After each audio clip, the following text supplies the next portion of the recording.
Hi friends, இன்னைக்கு சூப்பராக ஒரு மீன் வறுவல் பண்ணுறதுன்னு நான் முடிவு பண்ணிட்டேன். அதுக்காக நான் வந்திருக்க இடம் சென்னை வானகரத்தில் இருக்கிற பாப்புலரான இந்த மீன் மார்க்கெட். இன்னைக்கு புதன்கிழமை ஆனாலும் கூட்டம் கொஞ்சம் கம்மி தான். இந்த மார்க்கெட்டையே அலசி பார்த்து ஒரு ஃப்ரெஷ்ஷான மீனை நான் செலக்ட் பண்ண போகிறேன். இதுதாங்க நான் செலக்ட் பண்ண அந்த ஃப்ரெஷ்ஷான மீன். இதை ஷீலா மீனுன்னு சொல்லுவாங்க. அதுவும் இது வெள்ளை கலர் ஷீலா.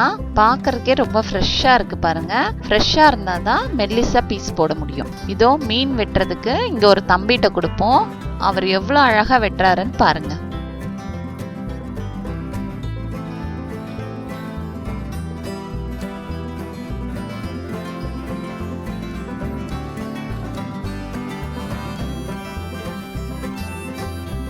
இவர் வெட்டுறத பார்க்கும்போது கேக் வெட்டுற மாதிரி தெரியுது.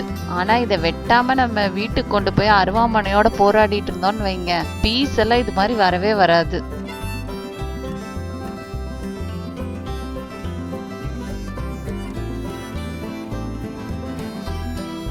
இப்போ நம்ம வீட்டுக்கு வந்து மீனை நல்லா கழுவி க்ளீன் பண்ணி எடுத்து வச்சாச்சு. வறுக்கிறதுக்கு ஏற்ற மாதிரி நல்லா அழகா திடமான பீஸா நான் செலக்ட் பண்ணி வச்சிருக்கேன்.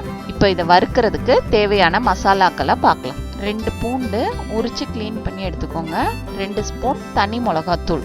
இப்போ இந்த பூண்டையும் தனி மிளகாத்தூளையும் ஒரு மிக்ஸி ஜாரில் போட்டுக்கலாம். அது கூட தேவையான அளவு உப்பையும் இப்பவே சேர்த்துக்கலாம். இது எல்லாத்தையும் சேர்த்து நல்லா மையா அரைக்கணுங்க.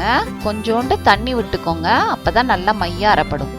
மசாலாவை நம்ம இப்போ மையா அரைச்சாச்சு. பூண்டும் மிளகாத்தூளும் உப்பும் சேர்ந்து நல்லா பேஸ்ட் மாதிரி ஆயிடுச்சு. இதை நம்ம இப்போ தனியா ஒரு பவுல்ல எடுத்து வச்சு போறோம். இப்போ இந்த மசாலாவை நம்ம எடுத்து வச்சிருக்க ஒவ்வொரு பீஸ்லயும் எல்லா இடத்துலயும் படுற மாதிரி நல்லா பிரட்டி எடுத்துக்க போறோம்.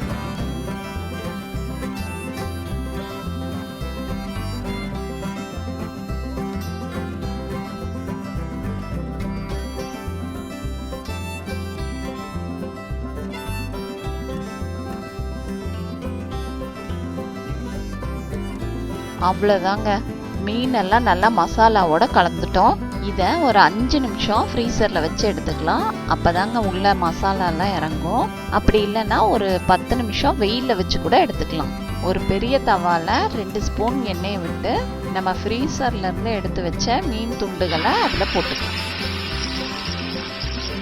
அப்பா, என்ன ஒரு சவுண்டுங்க!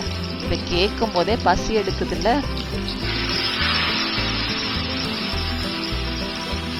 ஸ்டவ்வை வந்து வேகமாக வச்சிங்கன்னா மேலே வந்து மீன் கரிஞ்சிடும், உள்ளே வந்து வேகாமல் இருக்கும். அதனால ஸ்டவ்வை வந்து சிம்லே வச்சுக்கோங்க. போட்டோடனே மீனை திருப்புறதுக்கு ட்ரை பண்ணாதீங்க.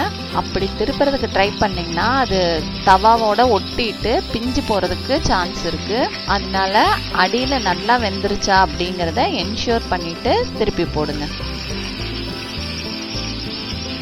கீழே நல்லா ரோஸ்டாக இருந்தாலே எடுக்கும் போது இந்த மாதிரி ஈஸியாக வரும். எந்த பிரச்சனையும் இல்லாமல் திருப்பி போட முடியும்.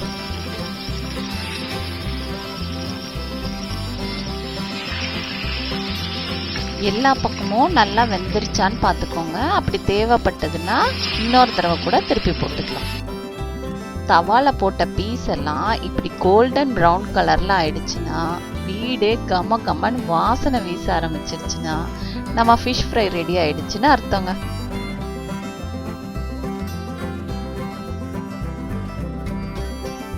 பொதுவாகவே ஃப்ரைட் ஐட்டம்ஸ்னாலே நம்ம வந்து ஆரோக்கியம் இல்லாதது அப்படின்னு நினைப்போம். ஆனால் இந்த மீனை நம்ம எண்ணெயில் போட்டு பொரிக்கலைங்க. கொஞ்சமாக எண்ணெய் விட்டு தவாலே தான் வேக விட்டுருக்கோம். அதனால இது ரொம்பவே ஹெல்த்தியான ப்ரோட்டீன் ஃபுட் தான். அது மட்டும் இல்லைங்க, இதில் பூண்டு நிறைய சேர்த்துருக்கோம். அது ஜீரண சக்திக்கும் நல்லது, எதிர்ப்பு சக்திக்கும் ரொம்பவே நல்லதுங்க. அப்புறம் டேஸ்ட், அதை பற்றி சொல்லவே இல்லையே. பூண்டும் மீனும் சேர்ந்தா அந்த காம்பினேஷன் எவ்வளோ ஹிட் ஆகும் அப்படிங்கிறத நீங்கள் இந்த வறுவலை செஞ்சு பார்த்தீங்கன்னா உங்களுக்கே தெரியும். பாரம்பரிய மீன் குழம்புனா செம்ம டேஸ்ட்டாக இருக்கும்னு சொல்லுவாங்க பாருங்க. அந்த டேஸ்ட்டை நீங்கள் இந்த மீன் வறுவல்லே பார்ப்பீங்க. இந்த வீடியோ உங்களுக்கு பிடிச்சிருந்ததுன்னா லைக் பண்ணுங்க, ஷேர் பண்ணுங்க, மீன் வறுவலை செஞ்சு பார்த்துட்டு எப்படி வந்துச்சுன்னு எனக்கு கமெண்ட் பண்ணுங்க. மறக்காம மாஸ்டர் ஆஃப் சமையல் சேனலை சப்ஸ்கிரைப் பண்ணுங்க.